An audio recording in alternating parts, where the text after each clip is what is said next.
যখনই আমরা দোকানে ফুচকা খেতে যাই আমার মা লজ্জা পায় বলে দোকানে দাঁড়িয়ে কিন্তু আমাদের সাথে ফুচকা খায় না। তাই হঠাৎ আজকে বিকালে ঘুম থেকে ওঠার পরই দেখলাম মা বানিয়েছে বাড়িতে ফুচকা। মানে দেখে তো অবাক হয়ে গেছি, হঠাৎ করে তেঁতুলের জল বানিয়েছে গন্ধরাজ লেবু দিয়ে, মানে মুখে এখনও জল চলে আসছে।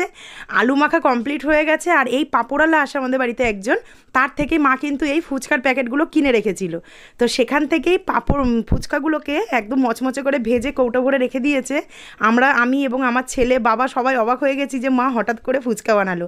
আগে অবশ্য বানাতো, কিন্তু ইদানিং খুবই কম বানাতো, যেহেতু আমি রান্নার রেসিপিগুলো করি সেই কারণে। তো আমাদের তো আনন্দের শেষ নেই, আর এক এক গালে ফুচকাটা দিচ্ছি, মুচমুচ করছে, আর যে কী সুন্দর হয়েছে খেতে।